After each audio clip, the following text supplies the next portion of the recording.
তো তখন অসম্ভব একটা কথা নিয়ে উঠছিল। তো তখন সে বলেছিল যে অসম্ভব বলতে পৃথিবীতে কিছুই নেই। আচ্ছা, শুভেচ্ছা, স্বাগতম বইমেলা থেকে। একটা দারুণ অনুভূতি নিয়ে এই মুহূর্তে দর্শকদের সঙ্গে উপস্থিত হয়েছি।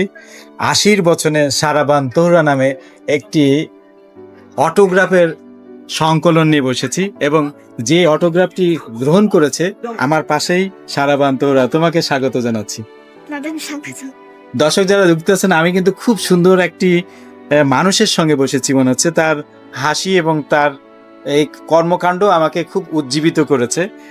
তোহরা, এই যে এখানে কতজনের অটোগ্রাফ আছে তোমার কি মনে আছে? আমার কাছে আছে তো 500-এর উপরে। হ্যাঁ। তো সেখান থেকে আমি বাছাই করে এখানে রেখেছি যারা একদম একদম আসলে যারা একদম গুণী আমি নিয়েছি। আচ্ছা। তো সেটার মধ্যে আছে এখানে 184 জন। 184 জন। আচ্ছা, যে এই যে এত বড় একটা কাজ, তোমার এই 184 জনই তোমাকে আসলে মনে করতে পারবে, তাই না? হ্যাঁ। বাহ, আমরা কিন্তু এরকম গুণী মানুষদের সঙ্গে এখনো পর্যন্ত কতটুকু যেতে পেরেছি জানি না, কিন্তু তোহরা ততদূর পর্যন্ত পৌঁছেছে। আচ্ছা, এই যে ধরো এখানে এই বইটি যে তোমার বের হয়ে গেল, হ্যাঁ। তাই না? এটা কিভাবে তোমাদের মাথায় আসলো যে তোমার যে এতগুলো আছে এটাকে বই করা দরকার? আসলে আমার বাবা একজন সংগ্রাহক। সে আচ্ছা। হলো কেরোসিন তেলের বাতি, কুপি বাতি ওটা সংগ্রহ করে।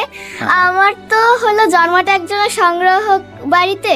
আচ্ছা, তো আমি ছোটবেলা থেকে বাবাকে সংগ্রহ করতে দেখেছি। তো সেই সংগ্রাহক দেখতে দেখতে আমারও মনে হলো যে বাবার ঐতিহ্যটাকে ধরে রাখার জন্য আমিও কিছু করতে পারি। তো তখন আমার বাবা আমাকে হলো এই অটোগ্রাফ সংগ্রহ করার জন্য একটা যুদ্ধে নামিয়ে দিয়েছে। একটা যুদ্ধে নাম। City University, creating a culture of excellence.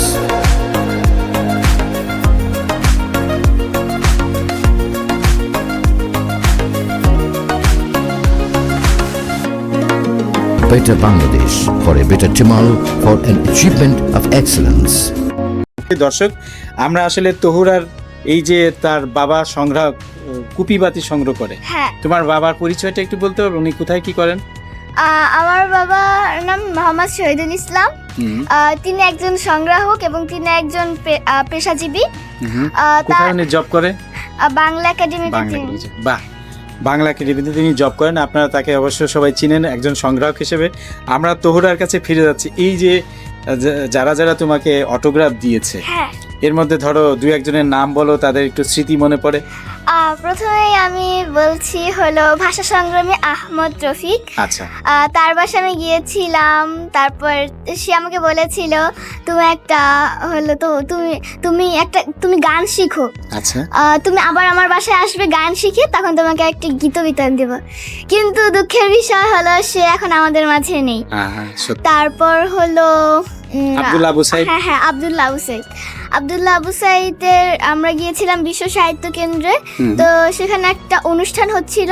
তো অনুষ্ঠানটা আমরা কিছু সময় বসেছিলাম, অনুষ্ঠান উপভোগ করছিলাম। তো অনুষ্ঠান শেষে আমরা তার সাথে দেখা করি। তো সে আমাকে বলছিল কিছু কথা হচ্ছে। তো তখন অসম্ভব একটা কথা নিয়ে উঠছিল। তো তখন সে বলেছিল যে অসম্ভব বলতে পৃথিবীতে কিছুই নেই। আচ্ছা। সে আমাকে উদাহরণও দিয়েছিল, বলেছিল যে চেঙ্গিস খান তো সে তো পৃথিবীর অর্ধেক দখল করে নিয়েছিল, যদি সে মারা না যেত তাহলে তো পুরোটাই দখল করে নিত। বাহ। আচ্ছা, এছাড়া আর ধরো হামিদুজ্জামান খান। হ্যাঁ, হামিদুজ্জামান খান। আমি হলো তার অটোগ্রাফ নেওয়ার জন্য গিয়েছিলাম চারুকলায়। তো তখন সে আমাকে একটা হলো ছবি এঁকে দিয়েছিল। আমার একটা ছবি এঁকেছে, আর একটা হলো ভাস্কর এই টাইপের এরকম কিছু রেখেছিল। আচ্ছা, এই যে ধরো তোমার এত সুন্দর একটা কাজ সারা পৃথিবীতে একদিন থেকে যাবে না? তুমি তো এখনো ছোট আছো, তোমার কি মনে হয় তুমি অনেক বড় হয়ে গেছো? এরকম কল্পনা করতে পারো যে এটা পরে কি হবে? এত ছোট মানুষের এত বড় বড় মানুষের সাথে তোমার সংযোগ ঘটেছে, তোমার মনে মনে কি তুমি অনেক বড় হওয়ার মতো চিন্তা করতে পারো? হ্যাঁ, অবশ্যই। আচ্ছা, সেটা কিরকম হবা বলে মনে হয়? আমার ইচ্ছা হলো আমি একটা ভালো মানুষ, একটা সৎ মানুষ হব। আর তাছাড়া পাশাপাশি হলো বাবার সংগ্রাহক, তারপর একজন পেশাজীবী। এই পেশাজীবী তুমি হবে? হতে চাই আমি। আমি সারাবান তোহরার প্রতি বিশেষভাবে এমন দোয়া করতে চাই যেন এমন সন্তান আমাদের সবার ঘরে আসতে পারে।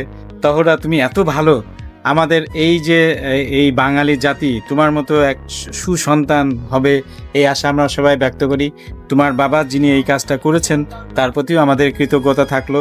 তিনি যেন এরকম কাজে আরও অনুপ্রাণিত হন। আমরাও কিন্তু অনেক খুশি হয়েছি তুমি আমাদের এখানে এসেছো। চলুন নতুন মানবিক দুনিয়া করি, এরকম সুসন্তান সারাবান তোহরাকে খুঁজে বের করি, তাকে ভালোবাসি। ধন্যবাদ।